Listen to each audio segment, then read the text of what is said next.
नमस्कार दोस्तों, स्वागत है आपका मेरे YouTube चैनल पाठशाला 360 डिग्री में। दोस्तों, कल की वीडियो में जो लास्ट अपनी वीडियो थी, उस लास्ट वीडियो में हमने बात करी थी भाषा का प्रयोग क्यों किया जाता है, विचारों का आदान प्रदान करने के लिए भाषा का प्रयोग किया जाता है। फिर बच्चों, पहले भाषा के बारे में समझा था, फिर देखा था भारत की प्राचीनतम भाषा कौन सी होगी, फिर भारत में भाषाओं का क्रम क्या होगा, उसके बाद राष्ट्रभाषा क्या होगी, उसके बाद आपकी राजभाषा क्या होगी। राजभाषा के बाद हमने देखा था कि भारत में हिंदी किन किन राज्यों में प्रथम राजभाषा के रूप में प्रयोग की जाती है। उसके बाद हमने बच्चों देखा था कि हिंदी जो भाषा है, इसके अंतर्गत 5 उपभाषाएं हैं और उसके अंतर्गत जो बोलियां हैं वो बोलियां हमने देखी थी। इतना हमने अपनी लास्ट वीडियो में समझ लिया था। आज उसी चीज को आगे बढ़ाते हैं, हम हिंदी भाषा की ओर बढ़ेंगे और हिंदी भाषा में व्याकरण की ओर बढ़ेंगे। बच्चों, जब हम हिंदी भाषा की बात करते हैं ना, तो आपके जो भी प्रतियोगी परीक्षा आपकी हो रही है जिसमें हिंदी से क्वेश्चन आ रहे हैं आपके, तो यदि किसी भी प्रतियोगी परीक्षा की बात करें जहां हिंदी से प्रश्न पूछे जाते हैं, तो हिंदी से प्रश्न आपके 3 भागों में विभाजित करके पूछे जाते हैं। यदि हम बात करें जो हिंदी को 3 भागों में विभाजित करके प्रश्न पूछे जाते हैं, पहला होगा आपका व्याकरण। यानी यदि हिंदी को हम तैयार करना चाहते हैं प्रतियोगी परीक्षाओं के लिए, तो हमें तैयार करनी होगी अपनी व्याकरण। व्याकरण के बाद एक भाग होगा इसका शब्दकोश। शब्दों को तैयार करना होगा। और एक तीसरा भाग होगा इसका साहित्य, यानी हमें साथ साथ में साहित्य भी तैयार करना होगा। व्याकरण क्या होगी? व्याकरण होगी, कोई भी भाषा होगी ना, भाषा एक प्रकार की व्यवस्था है और किसी भी व्यवस्था को बनाने के लिए नियमों की आवश्यकता होती है। तो यानी भाषा के लिए जिन नियमों की आवश्यकता होगी वही क्या कहलाती है? व्याकरण। ठीक है, यानी हम कह सकते हैं कि शब्दानुशासन ही व्याकरण कहलाता है, शब्दों का अनुशासन। तो शब्दों के लिए जिन नियमों का प्रयोग किया जाएगा वो क्या कहलाएगी? व्याकरण। यानी व्याकरण के अंतर्गत हम अध्ययन करेंगे किसका? नियमों का। व्याकरण के अंतर्गत हम पढ़ते हैं बच्चों नियम। उसके बाद आपका शब्दकोश। शब्दकोश की बात करें तो सामान्य है बिल्कुल। शब्दकोश के अंतर्गत आपका होगा विलोम शब्द, पर्यायवाची शब्द, वाक्यांश के लिए एक शब्द। यानी अंग्रेजी भाषा में जो आप वोकैबुलरी वाला पार्ट देखते हो ना, वही हिंदी में क्या है? शब्दकोश है। तो आपको शब्दकोश तैयार करना होगा। फिर यदि साहित्य की बात हम करेंगे तो साहित्य में हिंदी भाषा का इतिहास आप पढ़ोगे। हिंदी भाषा के अंतर्गत आने वाले कवि, लेखक और अन्य रचनाकार, इन सब के बारे में आप पढ़ोगे। किस कवि की कौन सी रचना है, किस लेखक की कौन सी रचना है, किसी कहानी के रचनाकार कौन है, ये सारी चीजें आप साहित्य के अंतर्गत पढ़ोगे। अगर इनमें से हम बात करें, सबसे महत्वपूर्ण जो होगा वो आपकी व्याकरण होगी। व्याकरण मतलब आपको नियम समझने होंगे। और यदि शब्दकोश की बात करें तो ये लगभग आपका खुद तैयार करने की चीजें होंगी शब्दकोश वाली। फिर उसके बाद हम साहित्य समझ लेंगे। जो हम शुरुआत करेंगे आपकी दूसरी वीडियो से ही, ये शुरुआत होगी आपकी व्याकरण से। अब हम देखते हैं इसमें से हिंदी के अंतर्गत 3 चीजें हैं, व्याकरण, शब्दकोश और साहित्य। और हमें शुरुआत करनी है व्याकरण की। तो अगर हम बच्चों व्याकरण की बात करें, जिस प्रकार हमने हिंदी को देख लिया कि 3 पार्ट में बांटकर पढ़ा जाएगा, तो अभी हम देखते हैं कि व्याकरण को कितने पार्ट में बांटकर पढ़ेंगे। सबसे पहले व्याकरण जो शब्द है ना, ये व्याकरण शब्द आपका वी धन आ धन करण से मिलकर बना है। वी धन आ धन करण से मिलकर बना है। इसका अगर शाब्दिक अर्थ की बात करें तो इसका शाब्दिक अर्थ हो जाएगा कि भली भांति किसी चीज को जानना, भली भांति रूप से किसी चीज को जानना। ठीक है, इसमें आप संधि करोगे तो वी धन आकरण हो जाएगा, यण संधि इसमें होगी।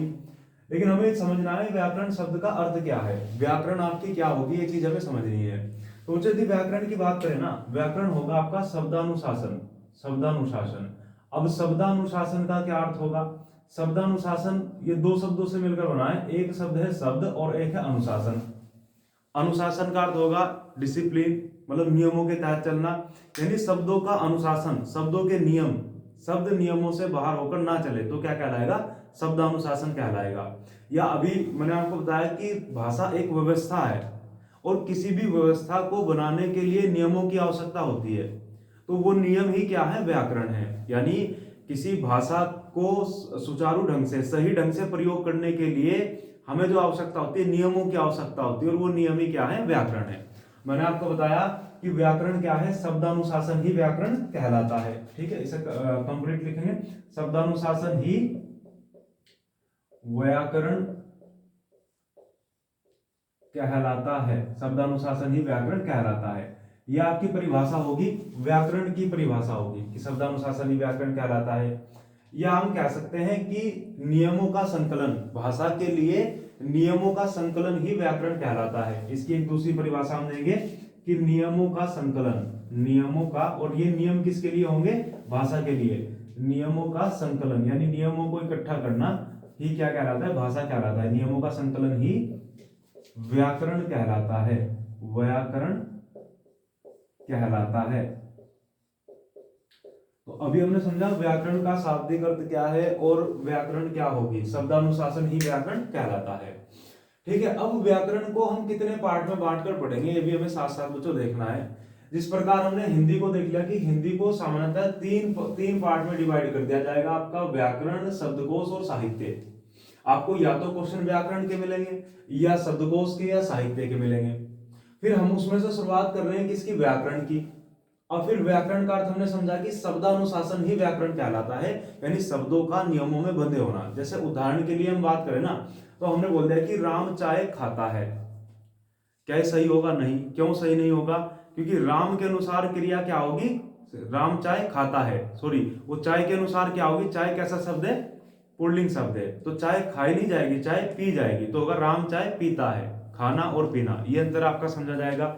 सीता विद्यालय जाता है, सीता विद्यालय जाता नहीं, सीता विद्यालय जाती है। तो हम जब नियमों के अनुसार शब्दों का प्रयोग करते हैं वही व्याकरण कहलाता है, नहीं तो व्याकरणिक रूप से अशुद्ध होगी चीजें। ठीक है, तो अभी जो व्याकरण को हम जितने पार्ट में डिवाइड करके पढ़ेंगे, तो जो व्याकरण में एक तो पढ़ा जाएगा आपका वर्ण विचार, वर्ण विचार हम पढ़ेंगे। वर्ण के विचार, वर्ण के बाद एक होगा आपका शब्द विचार, शब्द विचार हम पढ़ेंगे। और फिर आपका पद विचार के बारे में भी थोड़ा देख लेंगे, और उसके बाद होगा आपका वाक्य विचार। ठीक है, इससे बाहर आपका कुछ नहीं होगा। यानी व्याकरण को जो हम पढ़ेंगे, व्याकरण को भी 4 पार्ट में डिवाइड कर लेंगे। ठीक है, या 4 चीजों के बारे में हम पढ़ेंगे, एक किसके बारे में, वर्ण के बारे में, शब्द के बारे में, पद के बारे में और वाक्य के बारे में। इनमें से जो सबसे पहले हमें शुरुआत करनी है वो हमें किसकी शुरुआत करनी है, वर्ण के बारे में शुरुआत करनी है। यानी शुरुआत हमें जो बच्चों करनी है वो वर्ण के बारे में शुरुआत करनी है। ठीक है, ये अभी जितना लिखवा है एक बार से रिपीट कर देता हूं कि हिंदी को हम 3 पार्ट में बांट कर पढ़ रहे हैं, व्याकरण, शब्दकोश, साहित्य। इसमें से व्याकरण की शुरुआत कर रहे हैं। व्याकरण जो आपका मिलकर बना है वी धन आधन करण से। ठीक है, और ये व्याकरण का अर्थ क्या है, शब्दानुशासन ही व्याकरण कहलाता है, या नियमों का संकलन ही व्याकरण कहलाता है। ठीक है, व्याकरण को जो हम बांट रहे हैं वर्ण में, शब्द में, पद में और वाक्य में, और इसमें से हम शुरुआत करने वाले हैं किसकी, वर्ण की शुरुआत करने वाले हैं। चलिए शुरुआत करते हैं।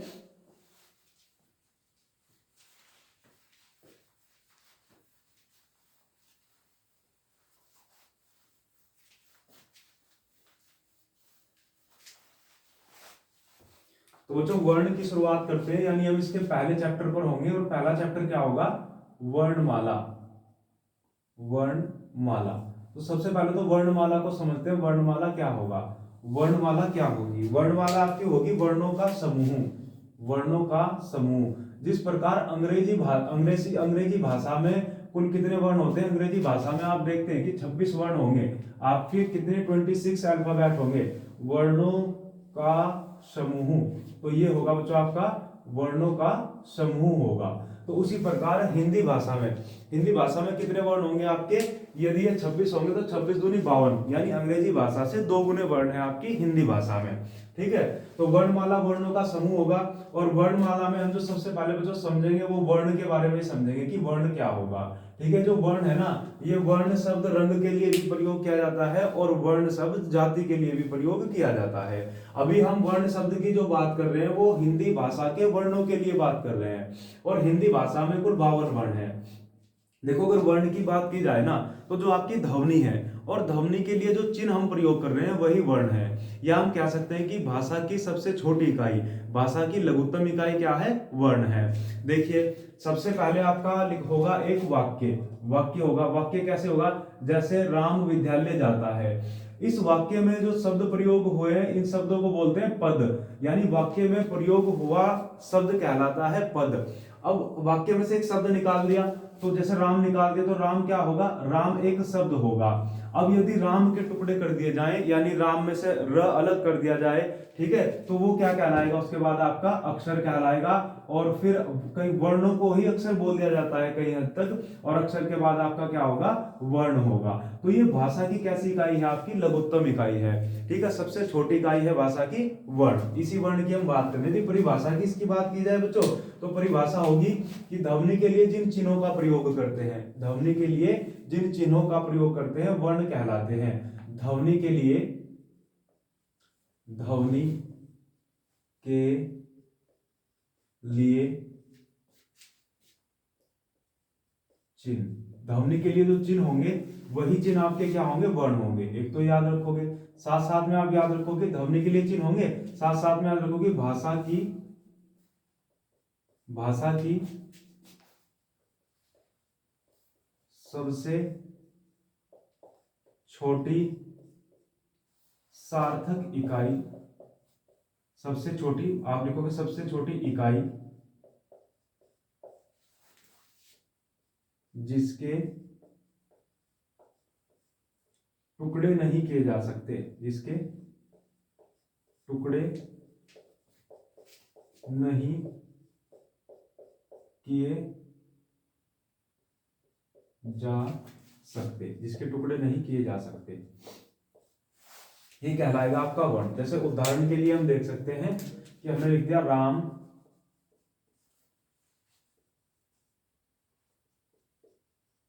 विद्यालय जाता है। यहां से ये जो शब्द होगा ये तो पूरा वाक्य होगा आपका, इसको बोल देंगे हम क्या, वाक्य। इस वाक्य में से ये जो पद है ये अलग कर दिया गया राम, ये कहलाएगा आपका क्या, शब्द कहलाएगा। इस शब्द में से र निकाल लिया गया और र पर हलंत लगाकर निकाल दिया गया अ, तो ये क्या कहलाएंगे, आपके वर्ण कहलाएंगे। ये चीज आपको याद रखनी है। तो वर्ण भाषा की लघुत्तम इकाई है, सार्थक लघुत्तम सबसे छोटी इकाई भाषा की क्या है, वर्ण है। लेकिन बच्चों सबसे छोटी इकाई वर्ण है। कई बार प्रश्न इस प्रकार भी पूछा जाता है कि भाषा की सबसे छोटी मौखिक इकाई क्या है। तो मौखिक इकाई क्या होगी, ध्वनि। देखो प्रश्न तीन प्रकार से यहाँ पूछा जा सकता है बच्चों। एक तो आपसे पूछा जा सकता है कि भाषा की सबसे छोटी लिखित इकाई,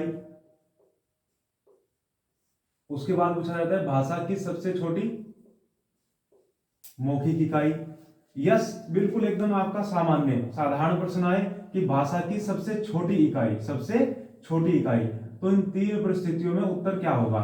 जब तो बच्चों पूछा जाए कि लिखित इकाई, भाषा की सबसे छोटी इकाई लिखित, भाषा की सबसे छोटी लिखित इकाई क्या होगी, तो तब तो उत्तर होगा वर्ण। तब होगा बच्चों मौखिक इकाई क्या होगी, तब उत्तर होगा ध्वनि। और यदि पूछा जाए कि भाषा की सबसे छोटी इकाई क्या होगी, तो तब भी उत्तर होगा बच्चों ध्वनि। यानी वर्ण से भी छोटा किसको मान लेंगे, ध्वनि को। ठीक है, दोबारा रिपीट कर रहा हूं। यदि प्रश्न पूछा जाए कि भाषा की सबसे छोटी इकाई, तो भाषा की सबसे छोटी इकाई होगी ध्वनि। और यदि प्रश्न पूछा जाए भाषा की सबसे छोटी लिखित इकाई, तो लिखित इकाई होगी वर्ण। और यदि प्रश्न पूछा जाए कि भाषा की सबसे छोटी मौखिक इकाई, तो मौखिक इकाई होगी आपकी ध्वनि। मुझे उम्मीद है बच्चों वर्ण के बारे में आप समझ पा रहे होंगे। वर्ण के बारे में हमने किन किन चीजों को देखा, वर्णमाला की शुरुआत की। वर्णमाला का अर्थ क्या है, वर्णों का समूह। ठीक है, इसमें वर्ण को हमने समझा। वर्ण के बारे में क्या समझा कि ध्वनि के लिए जो चिन्ह होंगे, आपके मुख से यदि कोई ध्वनि निकलती है ना, तो उस ध्वनि के लिए जो चिन्ह प्रयोग कर रहे हो वही चिन्ह क्या है, वर्ण है। या हम कह सकते हैं कि भाषा की सबसे छोटी इकाई है जिसके टुकड़े नहीं किए जा सकते, इसे तोड़ा नहीं जा सकता। जैसे हमने एक वाक्य लिख लिया, तो वाक्य को तोड़ा जा सकता है, राम अलग विद्यालय अलग। ठीक है, उसी प्रकार फिर राम को भी तोड़ा जा सकता है, लेकिन ये अंतिम स्थिति तक पहुंच जाए जब इसे तोड़ा नहीं जा सकता, तो ये कहलाएगा क्या, वर्ण कहलाएगा। मुझे उम्मीद है आप वर्ण समझ पाए होंगे। यह वर्ण के लिए ना एक परिभाषा और प्रयोग कर लेते हैं। एक परिभाषा होगी आपकी कि लिपि चिन्हों को वर्ण कहते हैं। लिपि चिन्हों को वर्ण कहते हैं। अब ये लिपि चिन्ह क्या होते हैं, यानी कि लिपि चिन्हों को वर्ण कहते हैं। हमें इसके लिए हमें लिपि के बारे में भी समझना होगा कि लिपि क्या होती है। लिपि चिन्हों को वर्ण कहते हैं। मुझे उम्मीद है आपको समझ में आई होगी। आपको क्या लिखवा कि ध्वनि के लिए जो चिन्ह प्रयोग होंगे वो वर्ण होंगे, या लिपि चिन्हों को वर्ण कहते हैं। लिपि के जो चिन्ह होते हैं वही वर्ण होते हैं। या भाषा की सबसे छोटी इकाई जिसके टुकड़े नहीं किए जा सकते वो वर्ण कहलाता है। ठीक है, उसके बाद हमने ये समझा और फिर देखा कि यदि क्वेश्चन इस प्रकार पूछा जाए कि भाषा की सबसे छोटी लिखित इकाई, तो भाषा की सबसे छोटी लिखित इकाई होगी बच्चों आपकी वर्ण होगी, मौखिक इकाई ध्वनि होगी, और भाषा की सबसे छोटी इकाई भी क्या होगी आपकी, ध्वनि होगी। ठीक है, चलिए अभी आगे चलते हैं। अब हम समझेंगे लिपि के बारे में।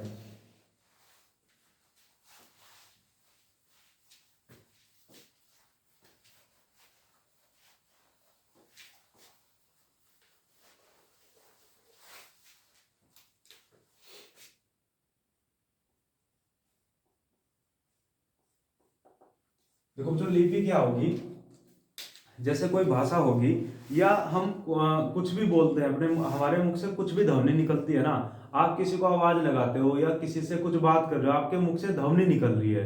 ये जो ध्वनि निकल रही है और इस ध्वनि के लिए जो चिन्ह प्रयोग किए जा रहे हैं वही क्या कहलाएंगे, लिपि। ठीक है, ध्वनि कैसे निकलती है, ध्वनि को भी बच्चों समझिए। ध्वनि निकलने के लिए यानी बोलने के लिए हमें आवश्यकता होगी वायु की, यानी हवा की आवश्यकता होगी।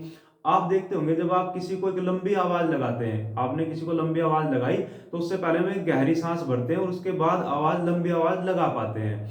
या कई बार बच्चों क्या होता है, आप मानकर चलिए कोई गीत गुनगुना रहे हैं, साथ साथ में आप संगीत सुन रहे हो, उसके साथ साथ में उसे गुनगुना भी रहे हैं, तो आपको बीच में रुकना पड़ता है। वो रुकना क्यों पड़ता है, क्योंकि जो अंदर वायु होती है ना, वो अंदर की वायु निकल गई होती है। उसके बाद हम क्या करते हैं, एक लंबा सांस लेते हैं और फिर से चीजों की शुरुआत कर देते हैं उसी प्रकार।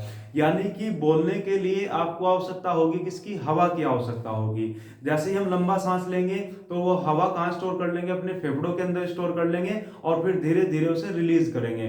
जितना तेज बोलना होगा उतनी ज्यादा हवा रिलीज करेंगे। बात समझ में आई। तो वहीं से क्या बनती है, ध्वनि। यहाँ ये आपका बच्चों होगा सौर यंत्र, ये सौर यंत्र होगा, यहाँ से ध्वनि बनती है। जब हम बोल रहे होते हैं तो यहाँ कंपन होती है। ठीक है, तो ये जो ध्वनि होगी ना, ध्वनि के लिए जो भी चिन्ह होगा वही क्या होगा, लिपि होगा। जैसे मानकर चलिए मैं ध्वनि बोलता हूं कि अ, तो अ के लिए कुछ इस प्रकार का चिन्ह है, तो ये चिन्ह ही क्या है, लिपि है। या मैंने एक पूरा शब्द बोल दिया अ के बाद आम, तो आम हम ऐसे लिखते हैं। या मैंने बोल दिया राम, तो राम में र के लिए ये चिन्ह, फिर ये रा और ये म, तो इसके लिए ये चिन्ह है। तो यही क्या है बच्चों, लिपि है। जिस प्रकार ये तो चाहे हिंदी भाषा की लिपि है, क्योंकि प्रत्येक भाषा की लिपि अलग अलग होती है।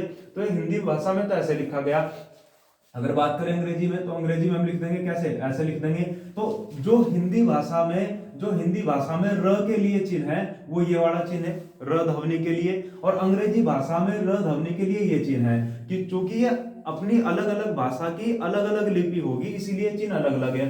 हो सकता है किसी अन्य भाषा में बच्चों ये चिन्ह कुछ इस प्रकार का हो, ठीक है, आपकी चाइनीज भाषा में कुछ इस प्रकार का चिन्ह हो, यही र हो। तो हमें समझना क्या है, अगर आप इसका उच्चारण करोगे तो क्या उच्चारण करोगे, उच्चारण करोगे राम। इसका उच्चारण करोगे तो क्या उच्चारण करोगे, राम। जबकि चिन्ह तो अलग अलग है, तो यही लिपि चिन्ह है। यानी ध्वनि के लिए जिन चिन्हों को प्रयोग किया जाता है वो चिन्ह कहलाते हैं आपके लिपि चिन्ह, फिर चाहे कुछ भी ध्वनि हो।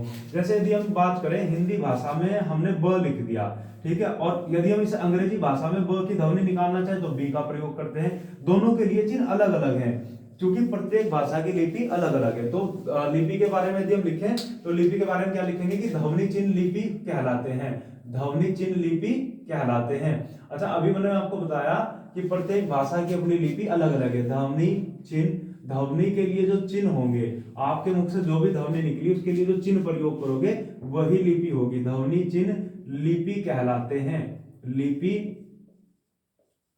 कहलाते हैं, कहलाते हैं। ठीक है, अच्छा, ध्वनि चिन्ह लिपि कहलाते हैं। मैंने बताया कि प्रत्येक भाषा की अपनी अलग अलग लिपि होगी। तो देखते हैं भी किस भाषा की कौन सी लिपि होगी। जैसे अभी हम जिस भाषा के बारे में पढ़ रहे हैं वो भाषा बच्चों क्या है, आपकी हिंदी भाषा है। तो हिंदी भाषा की क्या लिपि होगी, हिंदी के साथ साथ हम देख लेंगे कि संस्कृत भाषा की क्या लिपि होगी। संस्कृत के साथ साथ हम देख लेंगे अंग्रेजी भाषा, अंग्रेजी भाषा खूब प्रचलित है, तो अंग्रेजी भाषा की लिपि भी देख लेंगे।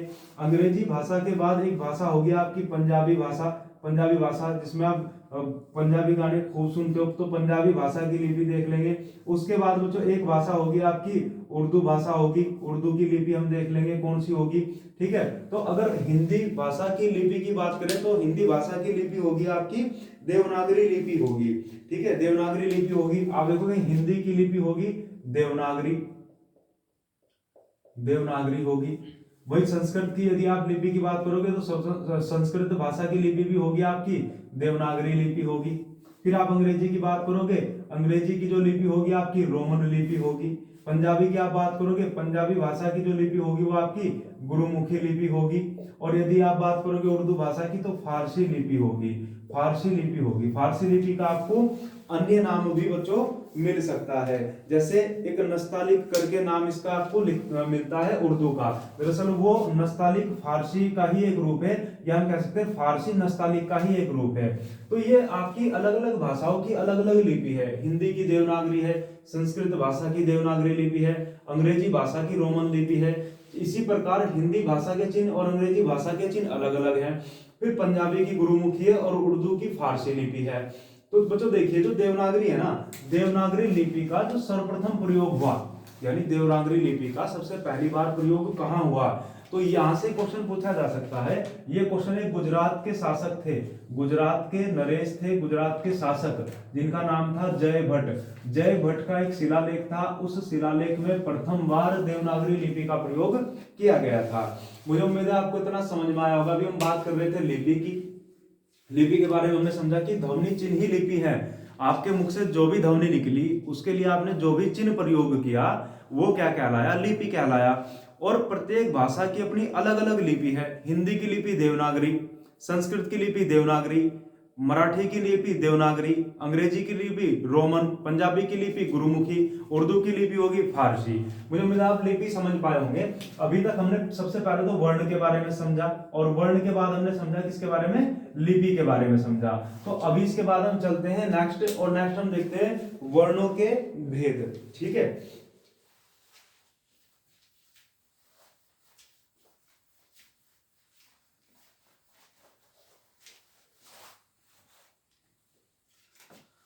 अगर हम वर्णों के भेद की बात करें, वर्ण तो हमने समझ लिया, वर्ण क्या होगा, वर्णों के भेद या वर्ण के भेद। तो इस वर्ण के दो भेद होंगे, एक भेद तो आपका होगा स्वर और एक भेद होगा आपका व्यंजन।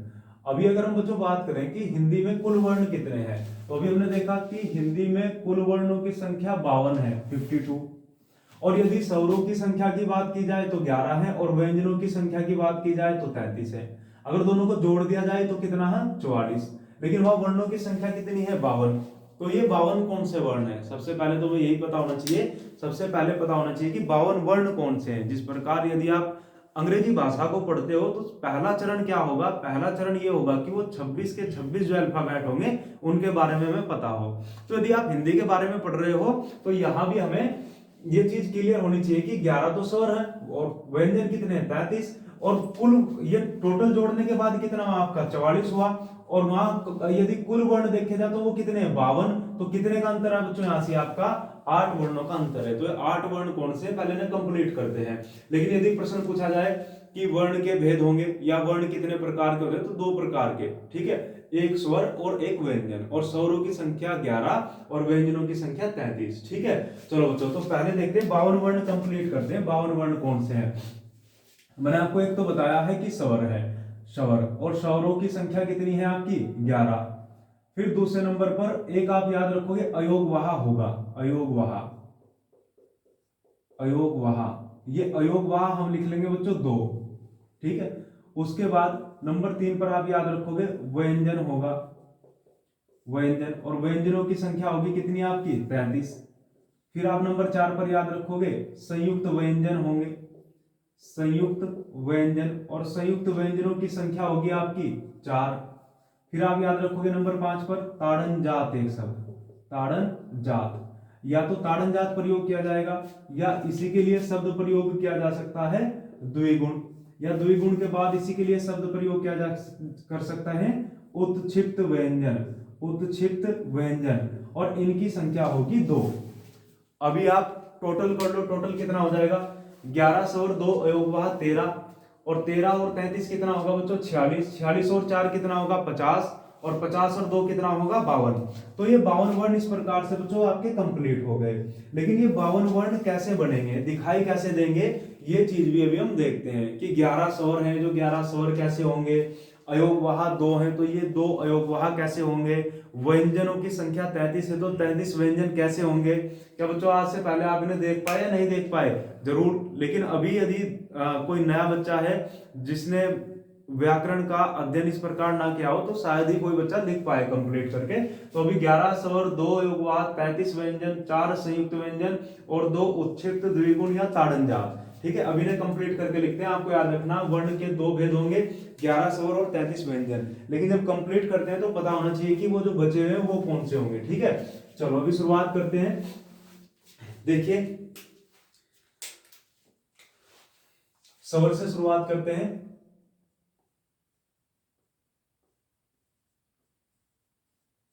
अ, आ, ई और ये होगा ई। उसके बाद होगा आपका उ, ऊ, फिर री, ए, ऐ, ओ, औ। ये संख्या में 11 है और 11 के 11 क्या है, स्वर है। ठीक है, 1 2 3 4 5 6 7 8 9 10 11, ये 11 आपके स्वर होंगे। ठीक है, और इनका उच्चारण किस प्रकार होगा, अ, आ, ई, उ, री, ए, ऐ, ओ, औ। ठीक है, इसके बाद आपके अयोगवाह लिखे हुए हैं। तो अयोगवाह होंगे आपके 2। एक तो ये होगा जिसको अनुस्वार बोल देंगे, और एक होगा ये जिससे क्या बोल देंगे, विसर्ग बोल देंगे। ठीक है, उसके बाद आपके व्यंजन लिखे हुए हैं। तो हमें देखने आपके व्यंजन कौन से हैं। व्यंजन के लिए आप याद रख सकते हो कचट तप, याद रख सकते हो क्या, कचट तप, कचट तप। ये जो वर्गीय व्यंजन है यहां से आपके आसानी से याद रह पाएंगे। ठीक है, चलिए कचट तप में क्या होगा आपका, क, ख, ग, घ और घ। ठीक है, और ये हलंत के साथ होंगे सभी। उसके बाद च, छ, ज, झ, अय, फिर ट, ठ, ड, ढ, अण, त, थ, द, ध और न। ये सभी के सभी हलंत के साथ होंगे क्योंकि ये व्यंजन है और ये स्वरों की सहायता से इनका उच्चारण किया जाता है। कचट तक, फिर प, फ, ब, भ और म, ये होंगे आपके। ये हो गया आपके क वर्ग, च वर्ग, ट वर्ग, त वर्ग, प वर्ग। और ये 5 वर्ग है और ये आपके कुल 5 वर्ग है और एक वर्ग में 5 व्यंजन है, यानी आपके 25 तो ये हो गए। और करने कितने कंप्लीट है, 33। तो उसके बाद जो होंगे आपके, एक होगा आपका य, र, ल, व, और उसके बाद होगा आपका श, स, ह। तो 8 ये हो गए, 25 और 8 ये हो गए टोटल 33। ये 33 होंगे आपके, ये 33 होंगे आपके व्यंजन। इसके बाद आपके 4 होर होंगे, 4 होर होंगे। एक होगा अक्ष, तर, अज्ञ, शर।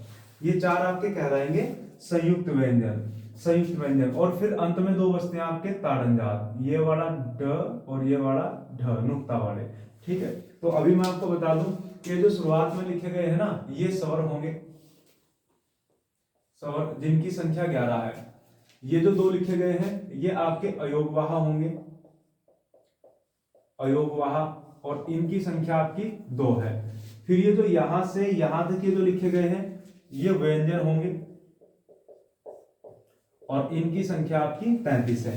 फिर ये जो 4 आपको दिखाई दिए ये संयुक्त व्यंजन होंगे, संयुक्त व्यंजन, और संयुक्त व्यंजनों की संख्या कितनी है, 4 है। और ये जो अंत में आपको दिखाई दिए 2, ये आपके ताड़नजात होंगे,